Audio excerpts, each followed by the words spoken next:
characters and everything.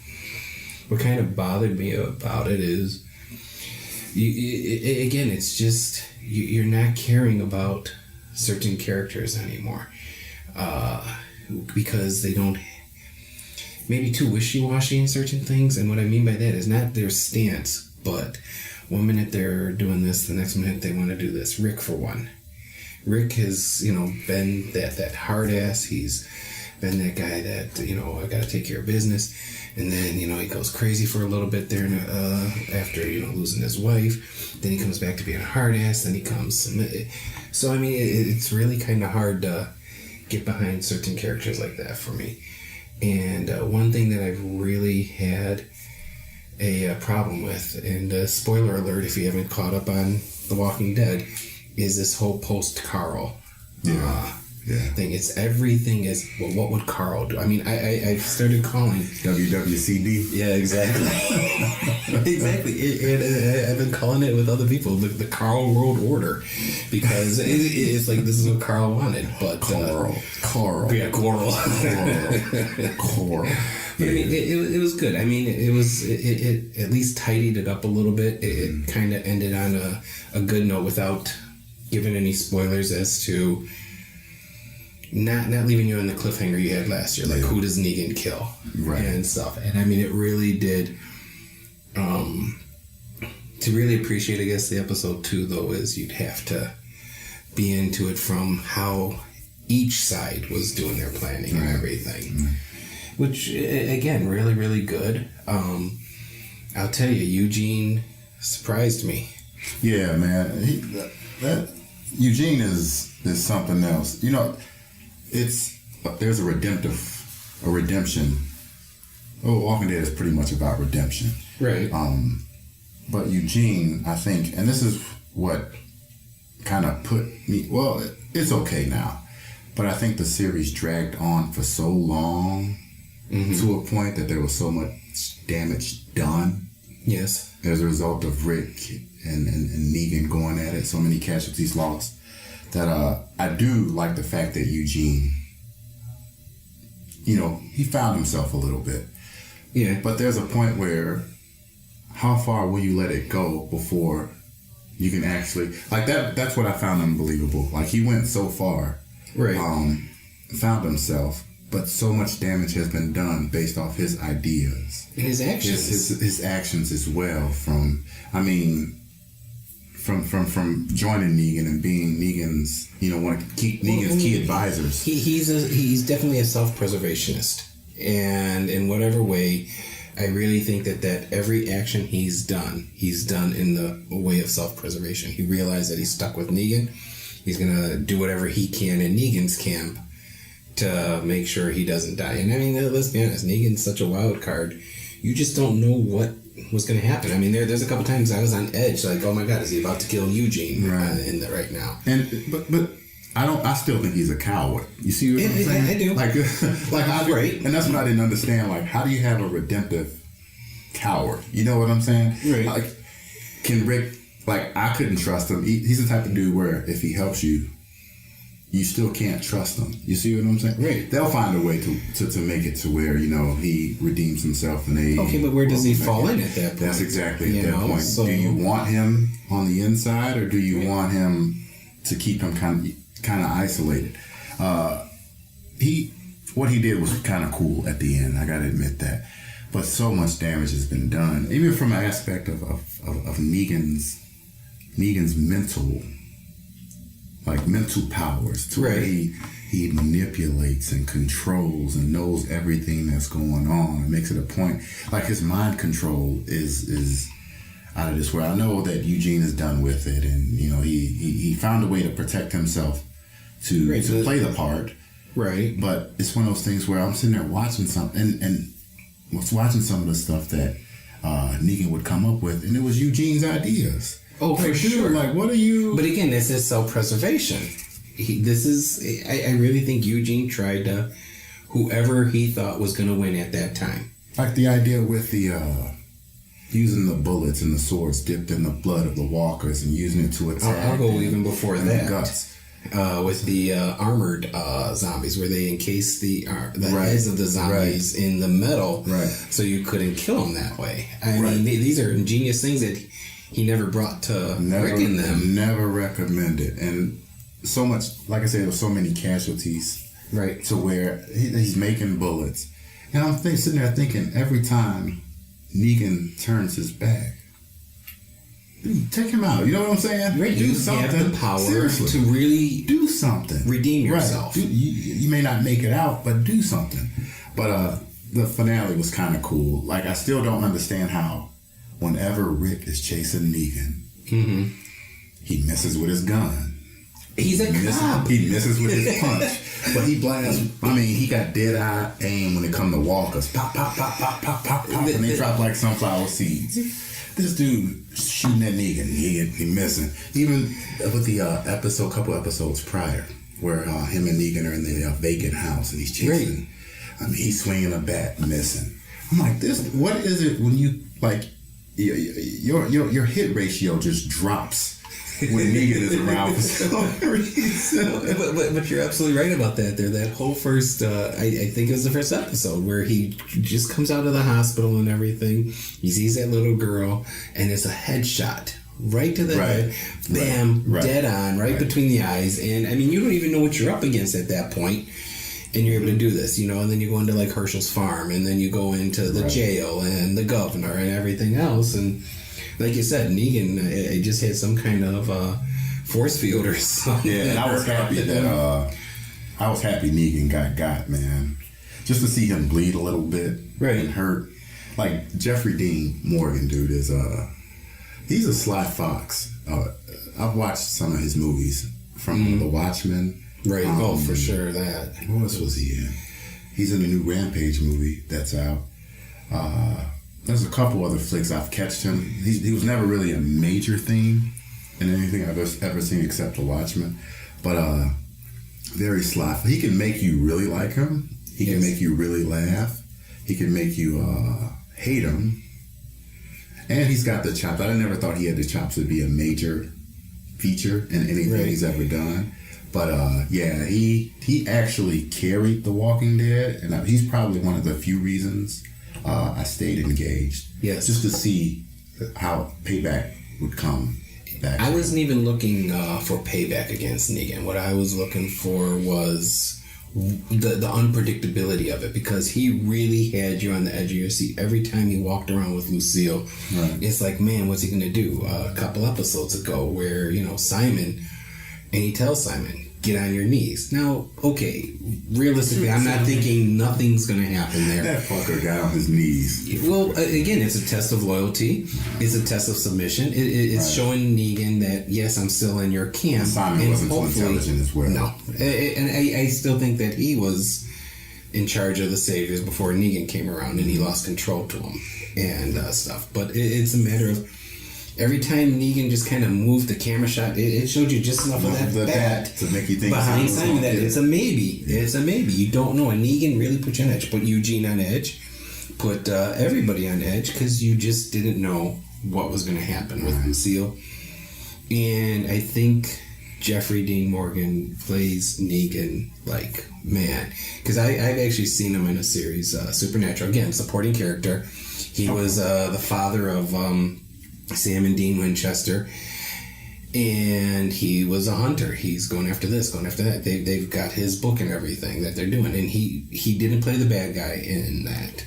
But to see him come from that role into The Walking Dead and be Negan, I mean, I hate to say it, I like Negan. I like the fact that, and just bear with me for a minute there, because he had rules. Right. You follow these rules, nothing's going to happen. You don't follow these rules, there are consequences. Right. And he was, as stupid as it sounds, he was fair about it. Even to the point where he gave Dwight and Simon and, you know, these guys an extra chance to kind of redeem themselves and everything. Where, even Rick, to the point where, you know, again, a couple episodes ago, where they're inside that vacant house, and, you know, they're down there, and he's like, all right, Rick, I'm going to renegotiate with you. Instead of taking half, I'll only take 25%. So, still trying to end it. Right. in a way where he's still in control of a situation. But again, what do you think was his infatuation? But the thing I found odd about the Negan character, everything else was cool. I get why he had to play the power card and maintain control. There was an idea of keeping stability on top of being power hungry, on top of just being in control. But I never understood clearly his infatuation with Carl. I never think he respected him. Understood his, but it's one thing to when you see a kid. I can see, you know, the ruthless leader, not a ruthless leader, but the stern leader, right? Seeing a young man, you know, who's been through a lot, is battle tested, and his level of understanding is superior to most adults. So I can see him. You know, I like you a lot. I saw where that was going. I like you a lot. But then again, it took a whole nother level into Carl's dead. And when Rick told him that Carl was dead, like there was a genuine moment of silence. Right, the tears in his eye and everything. I'm like, hold on.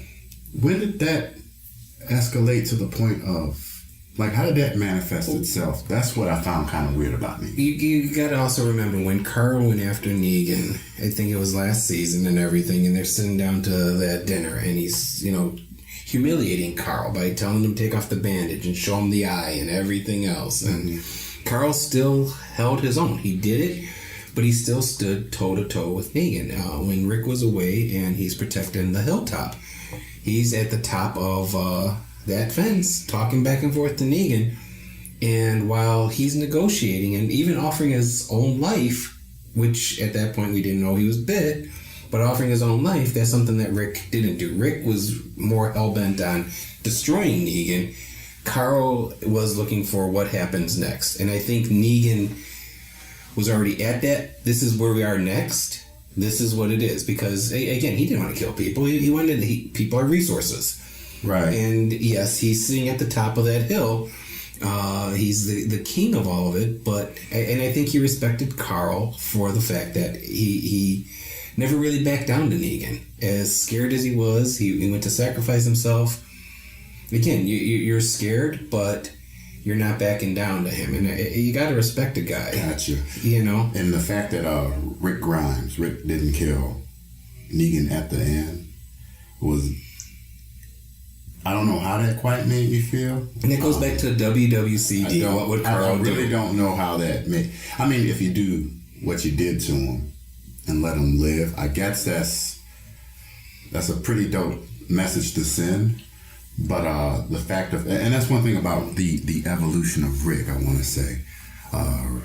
Rick has been through some real terrible shit. You know what I mean? Like, for sure. The fact that he's able to maintain his sanity and still think about other people considering what he's been through is pretty cool. And I think who's the actor? Andrew Lincoln? Yes. Who portrays Rick Grimes, does a real good job of going to that level of being low and distressed and broken. Like he portrays the image of a true broken man that really doesn't have to give a shit. Right. But finds it in him to continue with the loss of his wife. Right. And the situation with his son and with his best friend or his co-worker, Shane initially. Right. You know what I mean? Just and finding out that Judith probably is not his. This is right. And just to continue to carry on. And I mean, he does have of all, I think, the encounters they've had with different groups, I want to say the Rick's group is probably the most humane. I want to say you find a better balance of people pulling together. Yeah, I can definitely see that. Some of the other... again, the governor with what he's got. Again, it's him and then everybody else. Deviant dude, right. And same thing with Negan. It's him. And even though he's got his lieutenants or his generals, whatever you want to call them, Rick, it was more of a democracy. Correct. Right. And you might not have liked where Rick was going, and that was proven when Daryl and them busted in through the gates with Negan. Mm-hmm. Didn't like what Rick was doing. They went out on their own. They messed it up, and Negan and them wind up escaping. But it is more of a democracy. It is more of this is where we're at. And remember when they were in the prison, it was a matter of Carol. She was wrong in burning the bodies and all this other stuff. Rick pretty much exiled her. He took the responsibility of that. And so you've got this democracy, but you've got it where you've got a guy in a leadership position, but he also listens to what his people are saying. But he's the one making the hard decisions. And I think there's a fine quality with his intention that people can identify that he's being selfless to a degree. Like it's never about Rick, to some degree. It's always about the group, and to a point to where like he gives so much and he wants peace. He wants everybody to be happy, but he finds himself being penalized for his selflessness at a point in time. Well, and I think things may come to a head in future episodes with Daryl, Maggie, not really seeing eye to eye with Rick being so selfless. You got some dissension in the group. And that was given to you throughout the season here with Daryl. And it was Michonne who went with Daryl to kind of get this plan going on and everything. And it is a matter of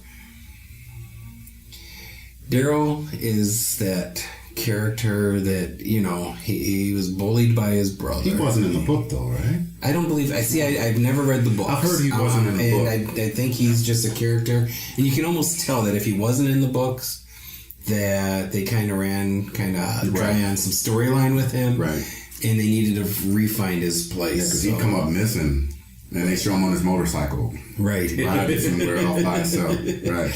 So that loner and everything. And so that's going to be interesting to see how it goes on from where they're at right now. And obviously you're not going to see eye to eye with everybody. Is Maggie getting a little too full of herself in Hilltop? I think she's suffering from the loss of Glenn and her baby. Or just with the ordeal of experiencing what Negan put her through. Okay. With what he did. So I don't, and that's why I say there's this quality about Rick that the others don't have, that I can see where the admiration takes him. But I think at a point, it's just like normal human interaction. The niceness runs thin after a while when you're dealing with people in extreme situations. Oh, for sure. And I can see that. And that's one thing I can admit, as long as the story is dragged on. I mean, I think the past almost season has been almost filler episodes. Not really giving you a whole lot. You know what I mean? I go even last season. It was kind of like, what is going on? And again, you can't have explosions and gunfire and deaths in every episode. This series practically had, it had nothing to do with walkers. Right. Zero zilch to do. Right, the walkers became weapons. Exactly, just not even the threat for the most part. Perfect. Nobody was worried about him over here. No one was worried. They were secure enough to where they could combat each other. And walkers weren't even. Okay. So now is real life situation as it goes? Now that you've learned and you've been dealing with walkers for as long as they have, that you've kind of got a handle on how to take care of the walkers so they're not the primary. Ever since that first episode aired, and I think that's why I've always had this weird fascination with zombie movies. Okay. Because it's never, or zombies or infected or walkers as they categorize them nowadays. You got so many groups for them. But it's never been the issue of the sick or the infected or the dead. It's always been the interaction of survivors with each other. That's always, ever since Night of the Living Dead, the old black and white when they came out back in the 50s or something like that. It's always been how humans interact when they're under the stress of dealing with dead or just infected humans that are out to attack them. Every zombie movie I watch has never been about how the walkers of blood. It's never been about blood splatting and how you kill them and who gets bit. It's always been about how do they end up finding a common ground to work together and get through it. When there's no law, how do you... Right. This last season gave me too much of that to a point where I wanted to see how the zombies get. Let's see, this person's a walker. How you gonna get rid of this one? But that was just easy money. Push them down, stab them in the head. Like they got a whole No, for sure. And that's it too, because Eugene's idea again, letting it when they crash through the gates and everything, you get up on that stairwell. The walkers are filing in. You're taking them up, right. one right after the other. And so again, maybe it's the experience of dealing with them for so long. You know how to survive with it. And I guess you forget how to survive with other people. Gotcha. And with that last episode, it was really cool how in the background they showed what was coming. Yes. That kind of helped me. That gave me favor with the show again because it showed the grand scheme of things, what's important, the bigger picture, and what's not. Right. Just when I was kind of like, dude, like, are the walkers somehow?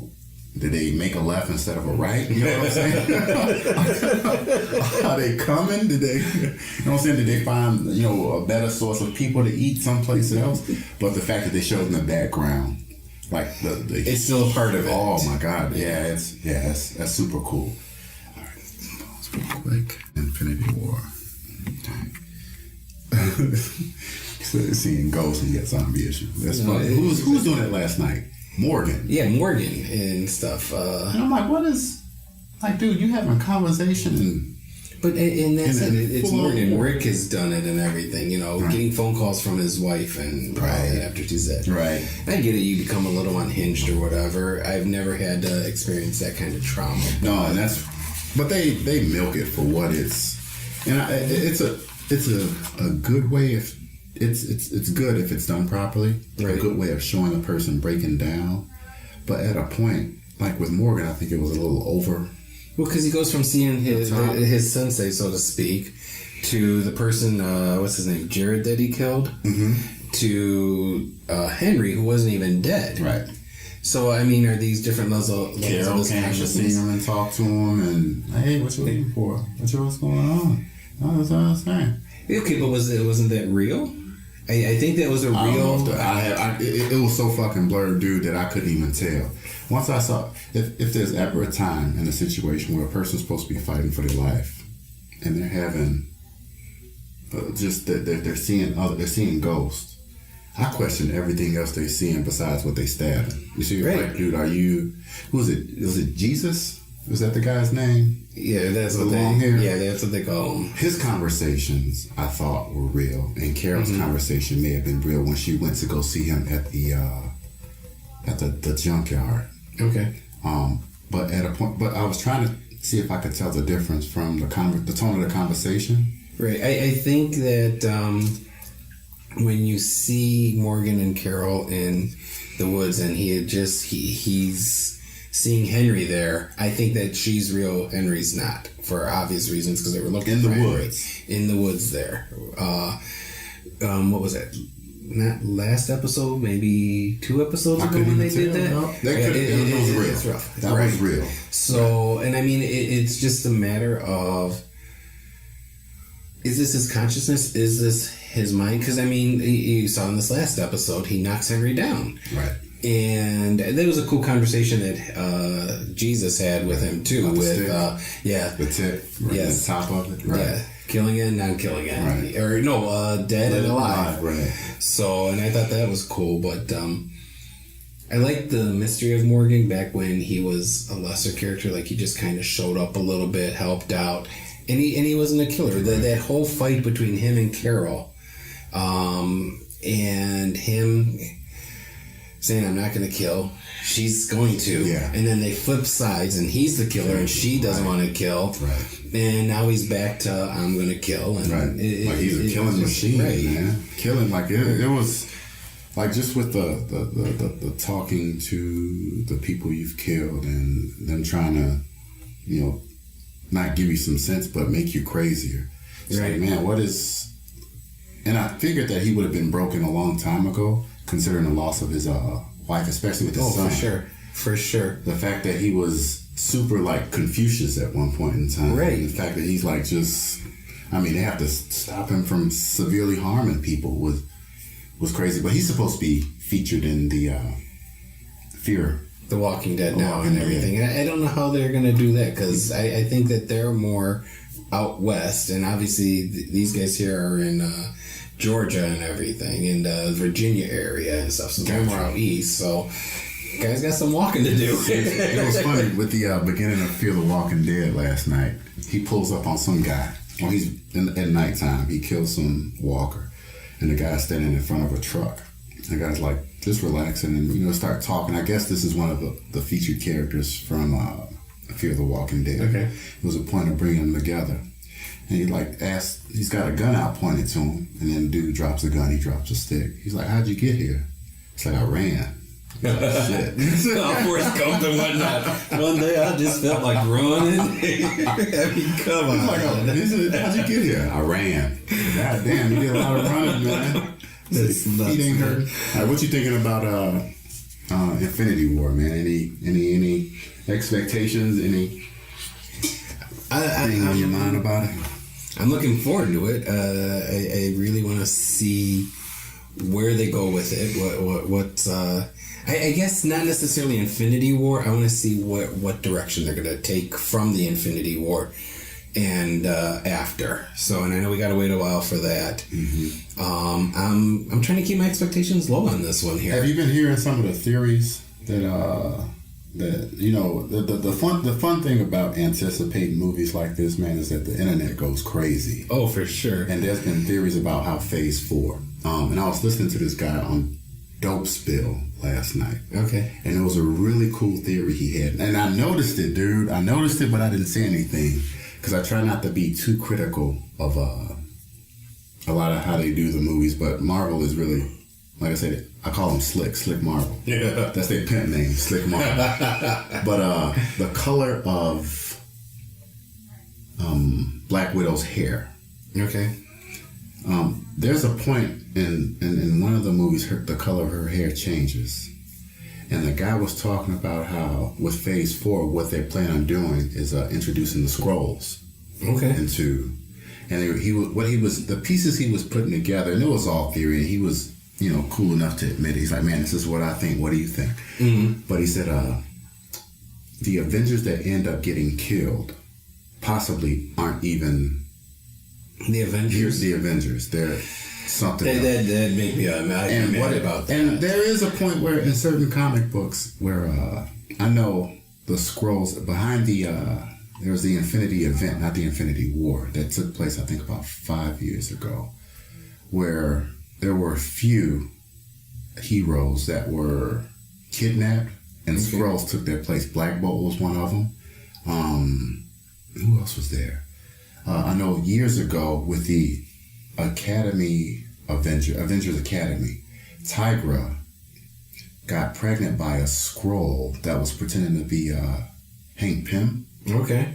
And it's kind of weird how they sneak Skrulls here and there. But what they're saying is that with the Captain Marvel, with her movie, I guess the bar's going to be raised to make it more of a cosmic event. And with it being cosmic, they're talking about, I mean, you can't continue to do Captain America and Hawkeye and Falcon. You have to bring in more. So that there are hopes and speculation that maybe they can get like the Fantastic Four back. Maybe they can introduce guys like Surfer. That would be great. I had heard rumor that Surfer maybe make an appearance here. But I don't think Silver Surfer. Right. That's not like either with Silver Surfer. Either it is or it isn't. That's not something like that's a might. Even a Fantastic Four, that's a might. But from what he was saying is that he thinks that one of the Avengers that ends up dying is a Skrull, and that's how the Skrulls become introduced into the Marvel universe. But then again, with all these pending, not lawsuits, but with Marvel trying to gain access to Sony and Fox and certain characters, like I don't think we will know until it actually happens. And from what I heard, acquiring certain properties like the Fantastic Four, like that's at a standstill, and the X-Men right now is kind of at a standstill.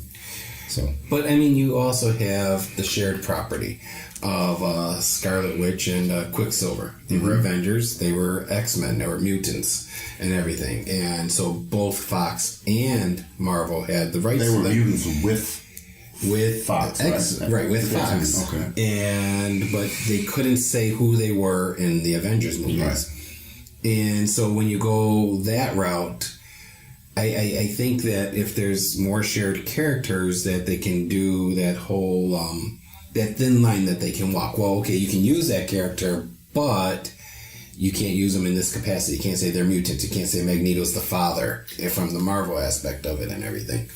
And so if they introduce an alien being that are Skrull-like, and maybe not necessarily called the Skrulls, depending on who owns what and everything. Because if I remember, the Avengers fought them, the Fantastic Four fought them. Right. Who owns it? Right. Is it Marvel? Is it Sony? I believe it may be. It may be either Sony or Fox, and that's the thing that they're. I mean, if it's on a cosmic level, what other avenues do they have that they can use? You can't use Galactus. You know what I mean? There's certain. Like the Heralds, I'm sure I don't know who owns what, but I know there's a certain, like they can't use the X-Men.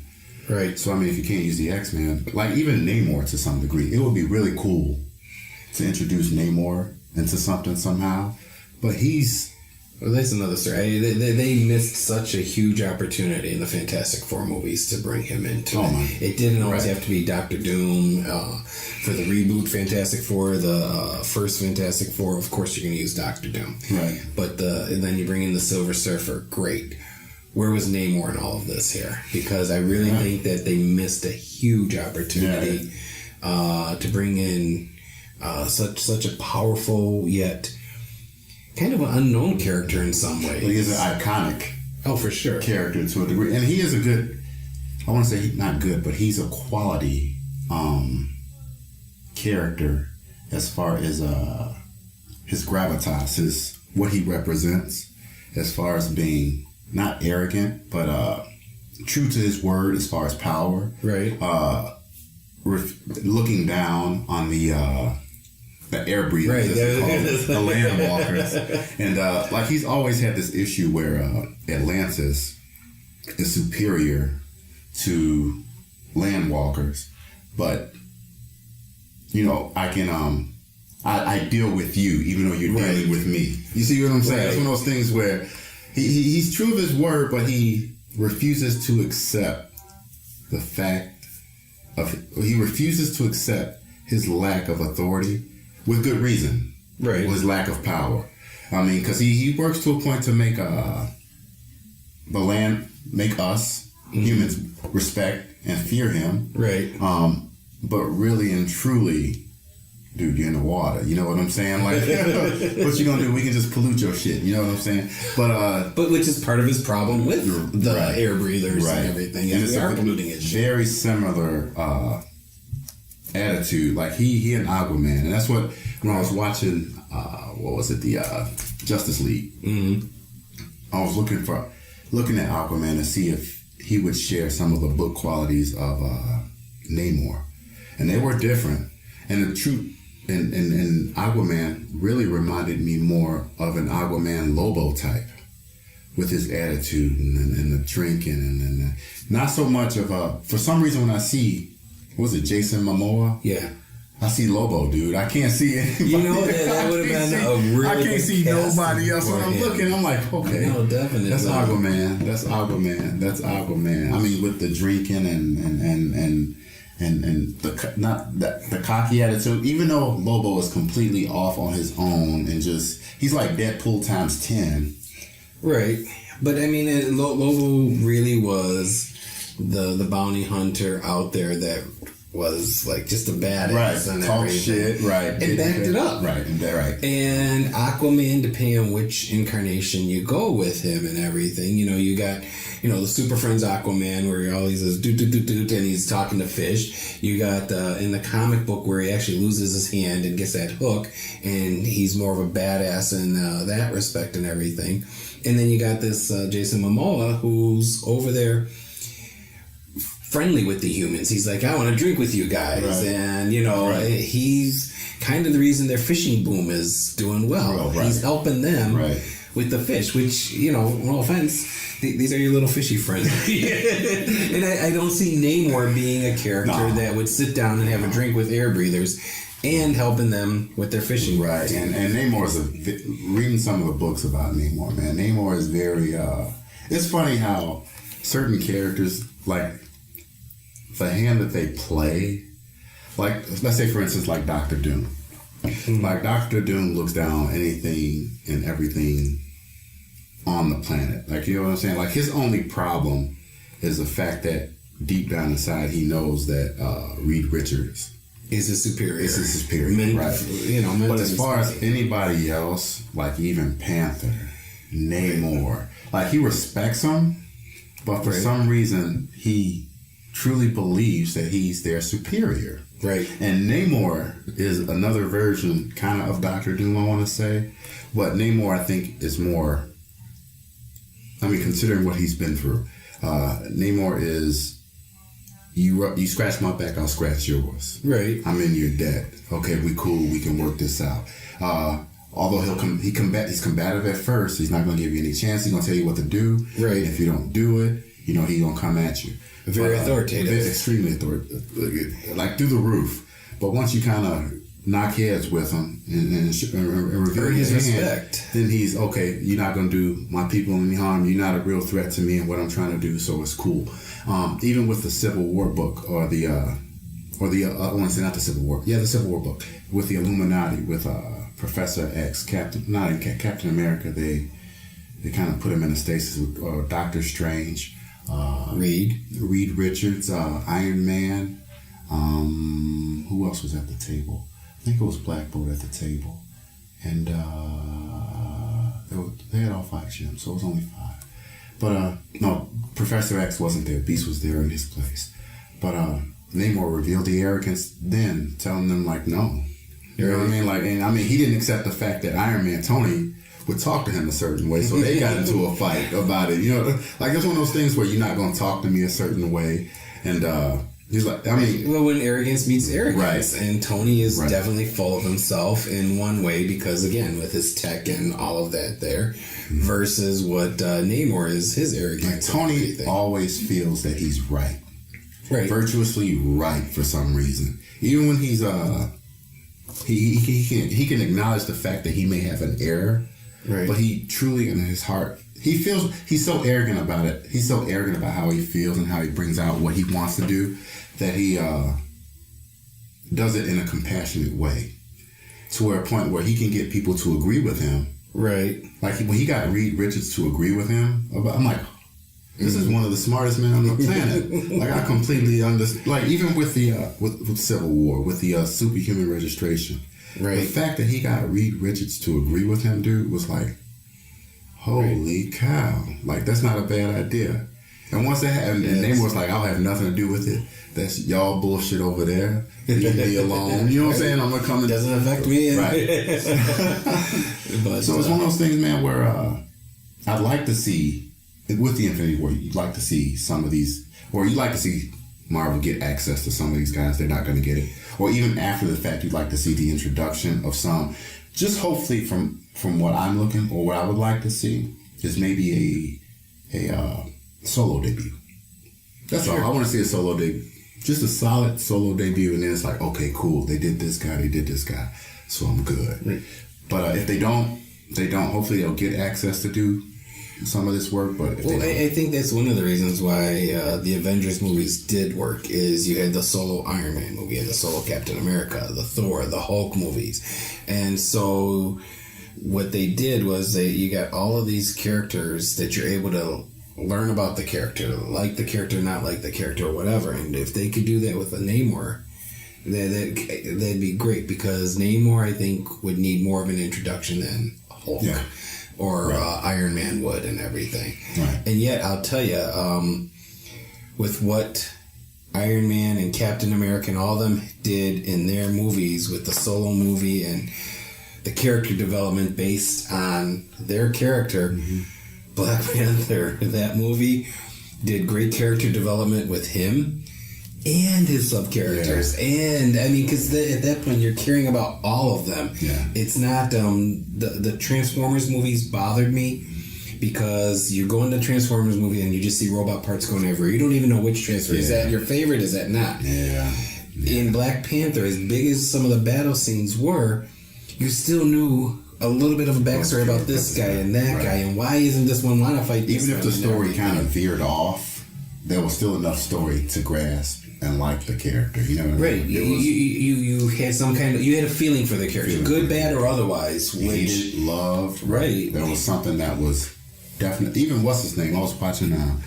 Was it Ragnarok a few weeks ago? Okay. Who was the guy?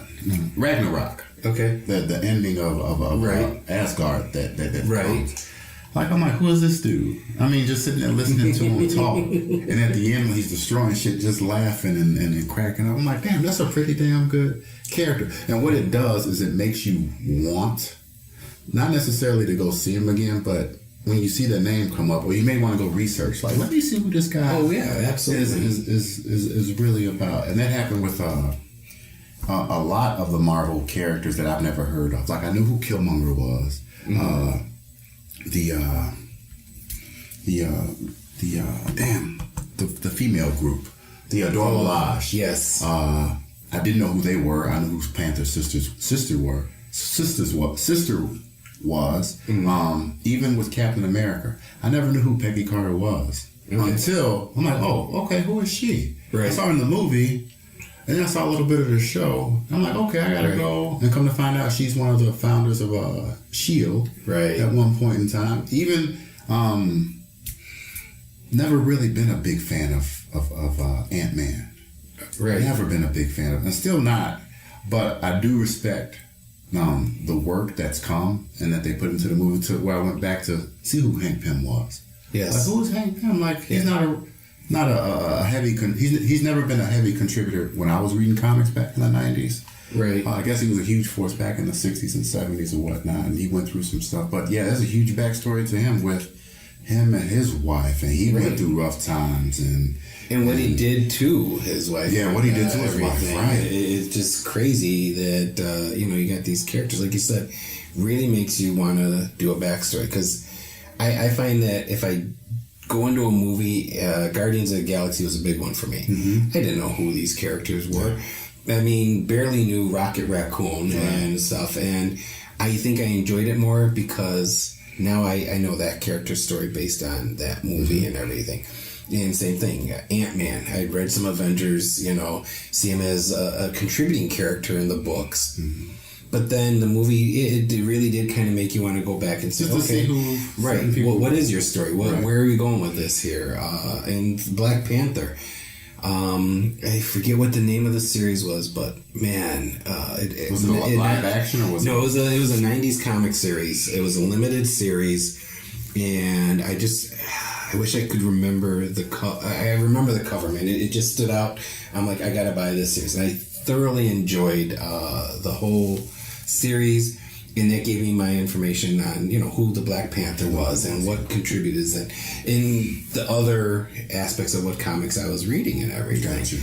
And I'm going to be Googling this here while we're talking because it really was, in my opinion, it was one of those series that really introduced a cool-looking character to me. That was this in a Panther series? It was all him. It was just a Black Panther. Was he in Wakanda or was he in the States? Or I believe he.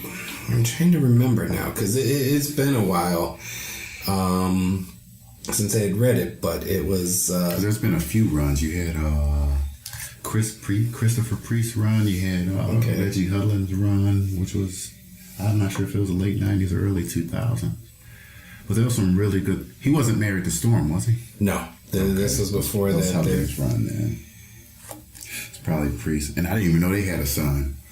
Oh, well. Yeah, so you don't even hear about that, man. You hear about these superheroes get down, boy. All right, now I'm going to do my best to describe this here because I've got the image here. And basically, it's Black Panther... He's slumped over. His arms are in the bottom part of, I think that's a panther's jaw and everything.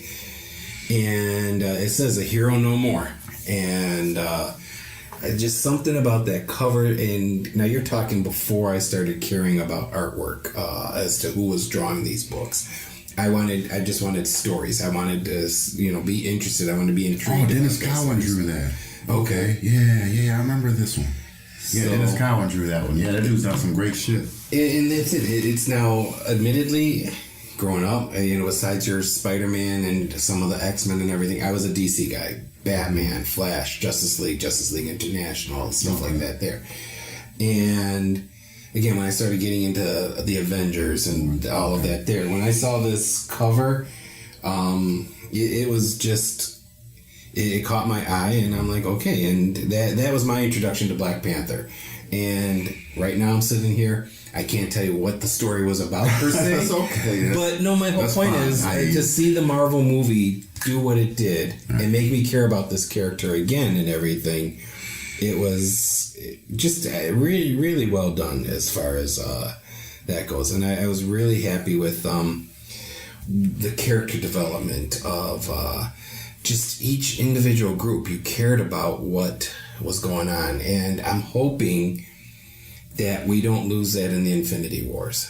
That there's just so much, like they just don't go for all this action, and you forget, well, okay, so Bucky's laying over there, and he's dead, might not be dead. That you're not caring if Ant-Man gets swatted or anything like that. There, it does get broken up into a bunch of little branches again, and all this stuff. I want to be able to come out of this here still caring about the characters. Gotcha. And not just seeing them just get lost in a story and stuff. I want to see how they intertwine the Black Order into this movie. That's what I'm really anticipating. Now, is this going to be like a true showdown with the Avengers getting their asses handed to them by the Black Order, or is it going to really take Thanos? In the book, the Black Order is really, really raw, man. Like, they are true bad. Like, they are not to be fucked with. Okay, well, will the average fan accept that? Not ever having an introduction to the Black Order before this movie. What it'll depend on is two things. It'll depend on mainly how it's done, and for some reason it'll depend on how, I want to say, how badass they truly make you can't make these characters kind of cheap, right, and badass. Like the overpowering shows when it's not done properly. Are you gonna make them look really sleek, really cool? Are the characters going to be enough? Are they going to draw your attention kind of like how some of the movies have? Like where you learn about the Black Panther, where you learn about... They're not going to do that with it because they don't get their own movie. But if they're able to translate the Black Order from the book into the movie really well, I think people will really, really like it. Well, considering that we don't really need origin stories from any of these other characters, you can give. I'd be okay with them giving us a little bit of an origin story in that respect. About how, and why is it that they work? Like, this is the thing that I want to see. I want to see them as bad at... They're being ruthless and successful about what they're doing. And just top dogs over the Avengers. That will kind of be cool, but I need to see why is it that they work for Thanos? Why is it that they're able to kick their asses and be that badass, but they can't? They have to listen to this dude. So I want to see how all that translates. I don't want to see, well, it's a group powerful enough to beat Thanos, but they just listen to him because he's Negan. You know what I'm saying? I want to see that translate, because that'll make me respect, if they're truly that. Right, because this is Thanos before the Infinity Gauntlet. Right. Too. I want to see what it is that makes Thanos so great that they adhere to what it is he has to say. Right. That's why I want to see that relationship. Like I said, the Black Order, I think, is going to take a lot of people by surprise. We got the Russo brothers who are directing it, who did Civil War.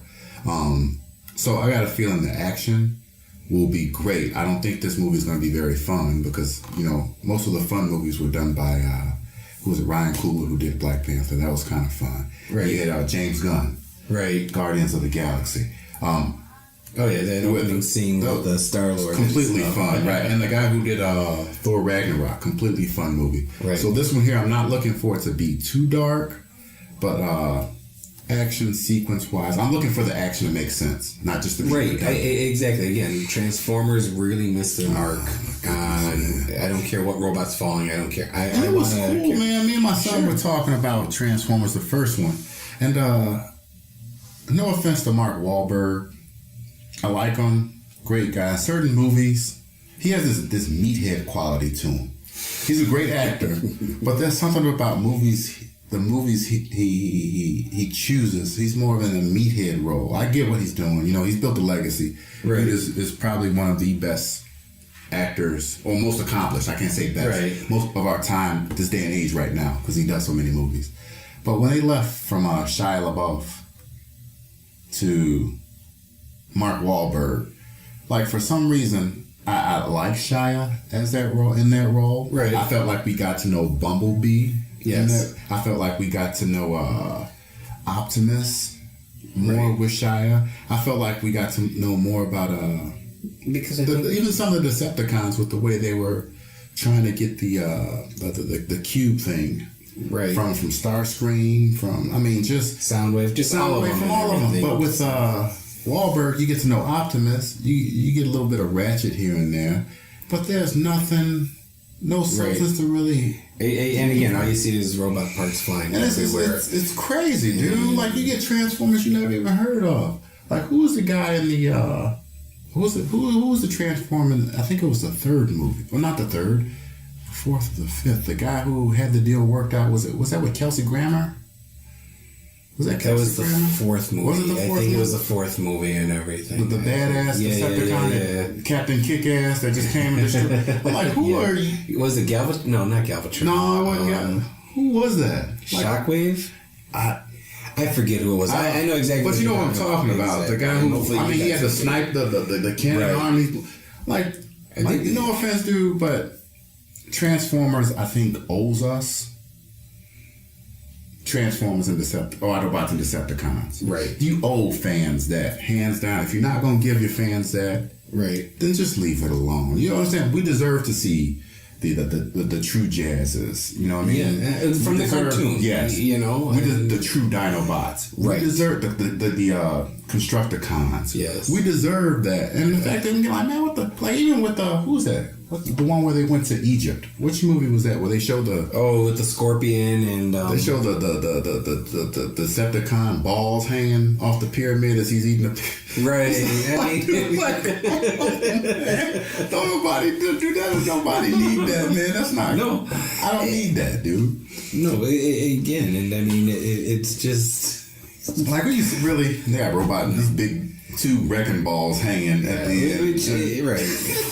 What for? And that's it. It's like, okay, distract you from the fact that they don't have a story. Right. Okay. Right. Look just at that. Bad, man. Yeah. Just bad. Yeah, and it was. And like I said, so my whole point is for bringing out Transformers. And love Transformers as a kid, as far as the cartoon goes. The first movie was good. Did. Right. And everything. It was part of my childhood. And that first Autobot change and everything, where they go back to the old song. All of that was great. My whole point for bringing it up, though, is I hope that the Infinity War doesn't just have a bunch of no names just kind of fall into the wayside, and you still have Hawkeye and Black Panther and just all these guys still standing up at the end. If you want to make a true Infinity War, I think you really got to... Right, exactly. You got to say, okay, losses and casualties. This is what it is. Right. And we lost these characters in the comic books, and we all know they never stayed dead. Right. They never stayed dead. It is a matter of... That's what kills me. You got to be able to say, okay, we're not afraid to kill off these characters. Right. And I'm not talking minor characters, no offense to, like a War Machine, right, or a Hawkeye, right, and, a Black Widow and everything. Right. I consider them minor, right, and no powers, right, I want to see, if you're going to do it, you got to do something big. You don't have to stick to the story from the comics, because if you already know what the story is, why are you paying your, $10, $12 to go see the movie? Right. You need to change it up a little bit, but I don't want to see just total carnage of nothingness, and you can't see the pieces until later. Right, like you showed a guy pulling the moon. I was watching the trailer. The trailer looks really good. It doesn't give you too much, which is good. But it does look like there's heavy devastation inflicted. I'm curious to see who walks away and who doesn't.